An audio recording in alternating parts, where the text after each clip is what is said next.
everyone.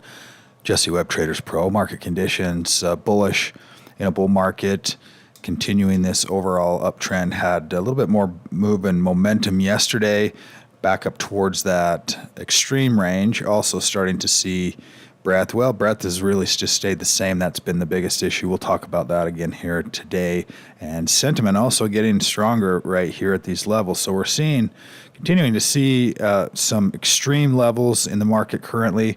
We're seeing buy-sell ratios, which is also negative, and just kind of flat right here as we're seeing a group of stocks continuing to pull the market higher. Sentiment also towards the upper end of that range. We're seeing the S&P 500 continue to just show this overall strength right here, almost touching that upper level, 140. That's why it's red right there. Is it's 140 is that line, that level, that momentum range when you start to become extreme. And so the overall trend intensity has been great. It's been nice because we haven't seen this straight up move. We've just kind of seen this move back. And so if we could see this happen in the market, a continued move where retracing back, stair-stepping, and continue to move higher, at least right here where it's trying to find some support. We know that we're at the top end of a current trend, and those can continue on, but they also can start to pause and slow down. And one of those indicators is we see less and less participation in that market,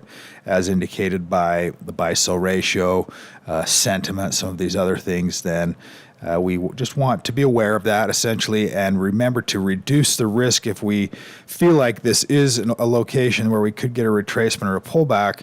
Then we want to adjust that at the portfolio level. We want to be able to reduce risk. We want to sell our losers. We want to add less positions or smaller position size if that's one of the ways to be able to manage the risk. S&P 500, let's look at sectors. We did see the overall sectors yesterday. We saw that moving.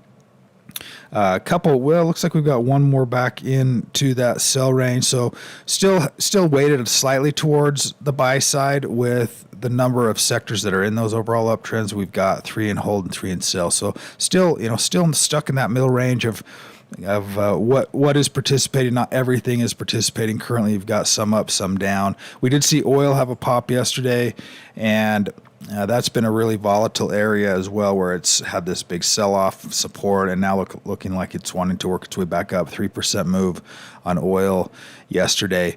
If we take a look at a couple of stock ideas for today, there are a few names in here that are going to be familiar. One of those is Abercrombie Fitch. That stock has just continued to just chug along here. Really nice smooth uptrend. Retracements have never been that deep. Got pullback to some support right here and around that $100 range, finding some support, and then a new confirmation bar as of yesterday.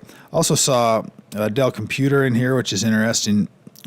Price pattern, interesting stock, since Dell is still around, and I think they're heavily into the into the corporate side of the business. Lots of good things to consider in here today. AFRM, also a business service stock, nice confirmation bar, big volume.